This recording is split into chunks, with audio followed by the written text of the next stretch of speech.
Hi, I'm coming back with my one of my newer models. Released this a couple weeks ago, but I've been working on it for like 2 months now, just trying to get the components working on that. Anyway, it is the Auto 9 from Robocop 1987 and Robocop 2. Now they used a different gun in the third in the TV series. The grips, the difference is probably the biggest thing. From what I've read, it seems like they lost the prop or couldn't locate it, so they just remade it. And there's different differences. A little more square. It's got a little more details on the front barrel. Anyway, so I wanted to show the assembly because it's not hard, but it is a lot of parts and it looks hard. So it's easier to do a video than make a video, or I mean, to do an animation or something like that. I'm trying to do that with Blender a little bit, but it's a little different learning curve. Anyway, so we'll just get started real quick. So what I suggest doing is when you start with the main frame, make sure it's all clean. Make sure, especially these parts, are nice and clean because this will have sliding. Sand it if you want really smooth tracks. And now I did like the detailed pieces. They print separately so that if you want to sand it, it's super duper easy to sand because it's just all pretty much the same level, and then the little details like this you can do separately. So now the one thing I would suggest putting on before you do anything, at least with the grip, is this little bar here. What this bar is actually on the real gun, it's actually connected to the trigger, and it pulls back and activates the hammer. But I just put it in as the detail more than anything. So that's a separate piece, very thin piece. But yet again, I just did it separately to make it easier. So I just putting that on real quick. It's just breast fit in. The hammer be the first one I would work on. It's 5 millimeter spring by 30 millimeters long, so 5 millimeter diameter.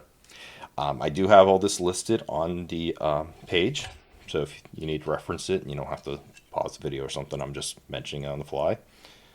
So there's a little hole in there. You just line that up with that hole, and we're going to line up with the hole on the hammer. So we just kind of angle that in so that they line up with each other, push it in. Now there is a hole there. There's a little, just tiny little peg. There's a peg that goes in here, holds down. Now that peg will be pretty loose because the idea is the once the grip's on, it'll be covering it and it won't matter.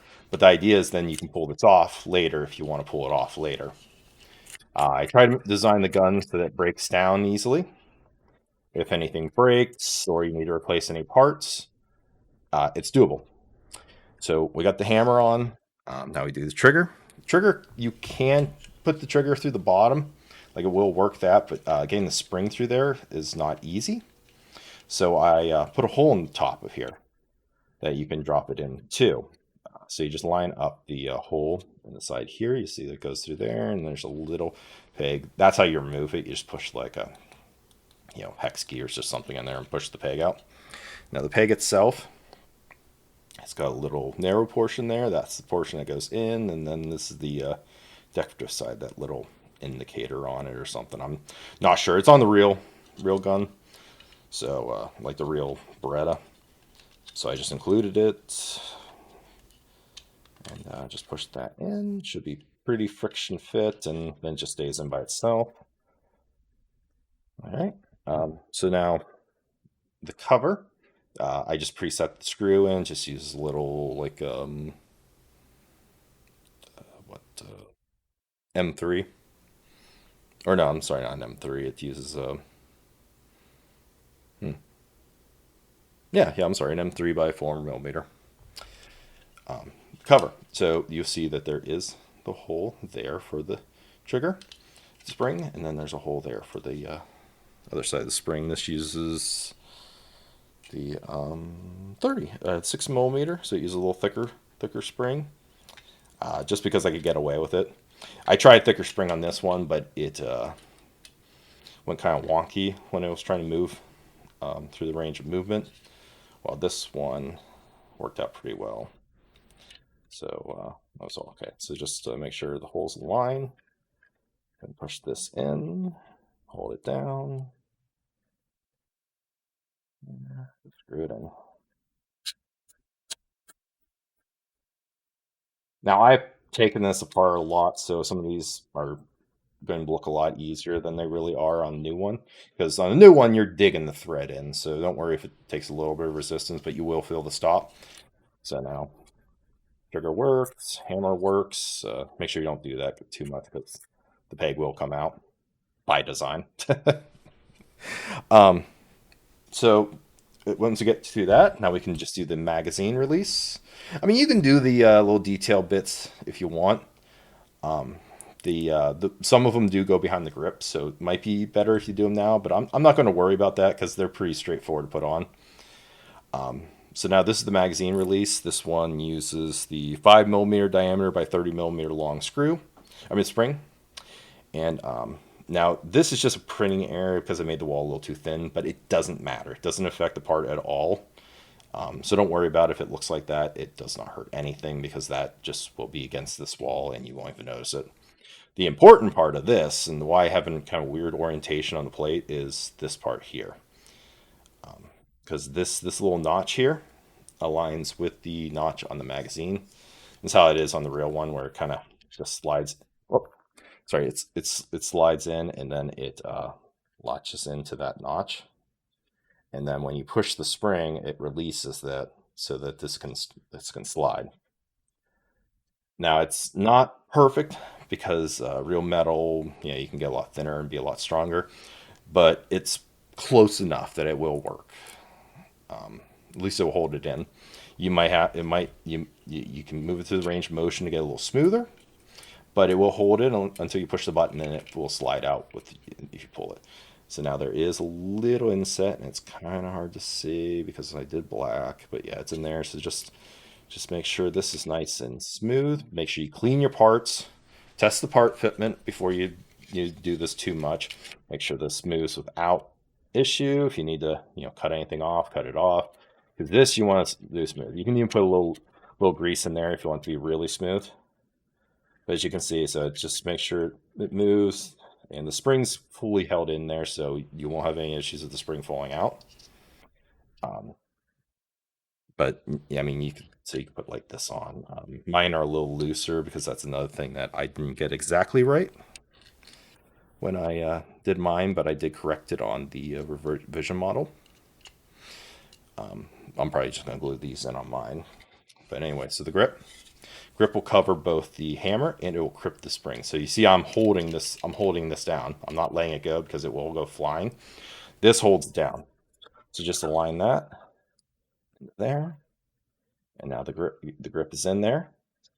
And it just uses these standard screws. This one is this them 4 by 4 millimeter.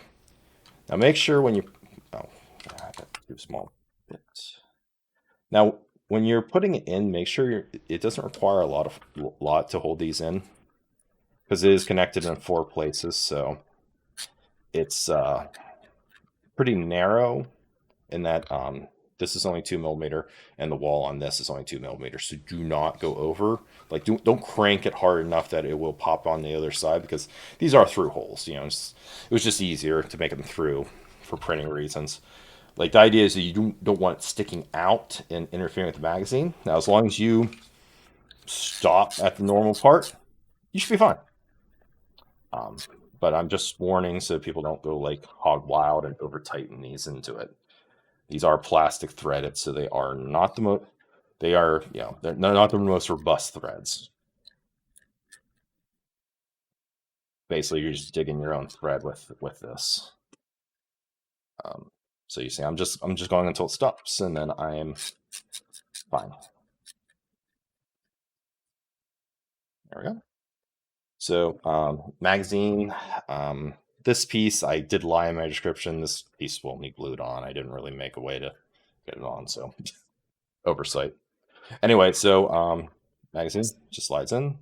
Now it's in. It's not super secure. I can't overpower that, but the nice thing is if you push the release, it comes out really nicely then. Um, Now, if you print the 9 millimeter bullets, they're just 2 parts. These go together. Glue this into there, and then it just slots into there. I only made space for two of them because I figured nobody's going to want to print a whole thing, and it just makes it easier. So I figure if you just do these two, you can maybe just do a smidge of super glue, just keep it in, but it kind of makes it look nicer. And once it's inserted, you can see it through the bottom. So when you pull the slide back, you'll be able to see that as well. So I'm just going to leave that separate for now. All right, so now the next part we're going to work on is getting the slide on. So this is this holds the recoil spring for the slide. Basically, it's the guide for it. So that just pushes in, and it will be connected on two sides. So if it's a little wobbly, it's fine. It doesn't matter. And then just use this to. I'm using 12 millimeter by 35 millimeter because that was the easiest thing to find because I found a 5-pack for $7, which is not bad. And I probably should do a spacer. A washer might not be a bad idea to prevent them from riding up on each other. I can probably design a little plastic spacer to go between those so they don't ride and they go a little better. But I made this smaller so that people can use smaller springs if they want, or they don't want to spend the money on extra spring. The smaller springs will work just fine. Now the slide itself, when you're printing this, make sure you do it at a low layer height. I put it in as 0.08 because the text. As you can see, the text is pretty fine. Now I still need to pick out some with like a little pick because I still have a little support junk on it, but it's still very readable, and a little sanding and all that, and it should look pretty good, if just a little weathered, which is normal for a firearm. This is the sight for it. I did print it with this thin thing that supports just because I wanted the beauty surface to look really nice on the top. Just make sure it really supports, make sure it's nice and clean. You'll see there's a little triangle bit here. There's a triangle bit on the back here, and you just slide it into that. Now you can glue that, or I did put a spot for a screw, so it would be nice and secure. Just that through,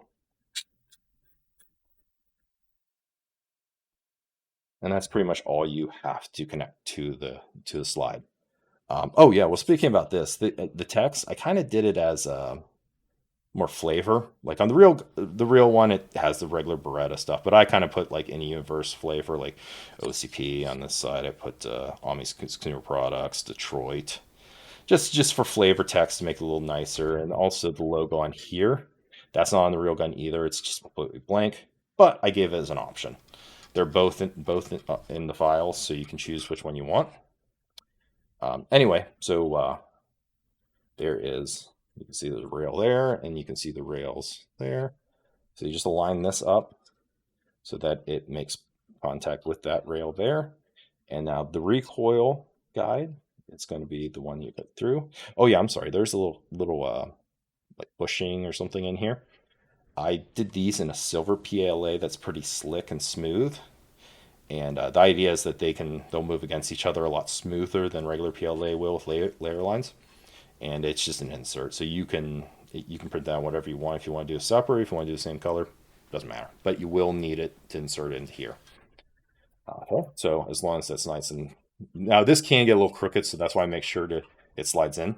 Once it slides in, you can see it goes nice. A little sanding, that'll make it sound a little nicer than that, because basically what you're hearing is the spring tension, but also you're hearing the layers rub against each other, like which it can be fixed with nice sanding and things like that.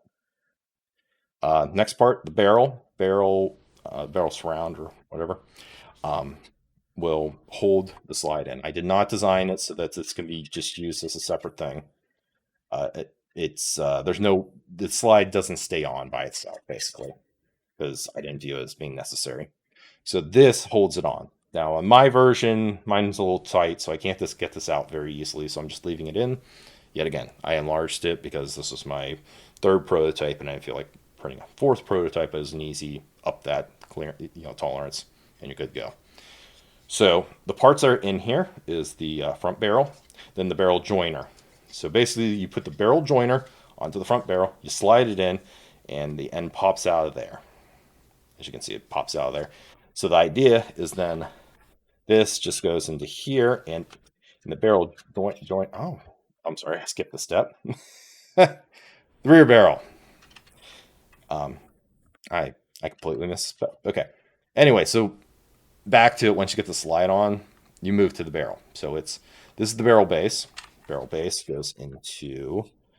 You can see there's a little notch there, there. So you just slide that into there, get it into there. Boom. Now that's just gonna be friction. Let's see, got that out of alignment.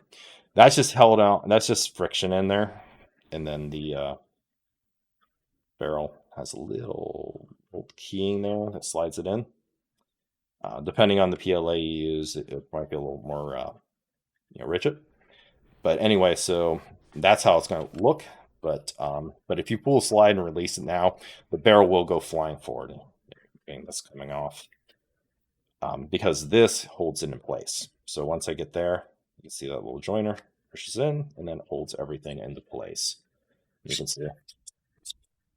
So it holds it all nice and basically the force of this. So then basically you're supporting the front barrel, the barrel surround with both the barrel and going to have a screw right there. I gotta switch bits real quick because this is the big screw. It's the only one that's an M5.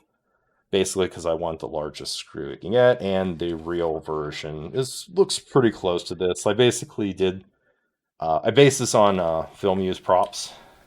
Sized it up and then sized it based on the head of the screw and worked backwards to figure out what the actual screw size would be. And it's probably would have been about an M5 or the imperial equivalent of that. So, but I chose M5 because it's easy to find. So that's in there. You can crank that as much as you want because what it does is it goes through all the way and then it will go here. So basically it holds it onto there, and it's pretty darn secure. Now and as you can see, I can rack the slide just fine. And you see the hammer moves with the slide pretty nicely. Make sure you move through the movement. Like if you have any kind of like niggly, little niggly bits or something that needs cut off, or just playing with it will, sand itself by that nature. But a good quick sanding doesn't hurt. Now once we get that bit on, these are just cosmetic on the bottom. So there are screws in there. These are just cosmetic screws because they are on the real model, and I got a cat hair there. And now for the sight, this uses the smallest screws. There's a little 2mm. If you don't want to use 2mm, if you don't want to use these screws, you can always just glue it on. I probably can provide some fake screws. Head version if somebody actually really wants it, but I like real hardware. Kind of gives it kind of a nice, a real look, and you don't have to worry about the print quality of the real hardware then. Especially for the small stuff, which FDM's not particularly wonderful on. That. All right, so there's that. As you can see, it is pretty much done. I mean, there's little details like there's a little button thing that goes in there, goes in there. And then there's some other detail parts. But other than that, it's pretty ready to go. Rack slide, trigger works, hammer works. And that's pretty much it. As I said, it's pretty quick and easy once you know where everything goes. And I hope everybody can enjoy it. And I hope you have a great day. Thank you.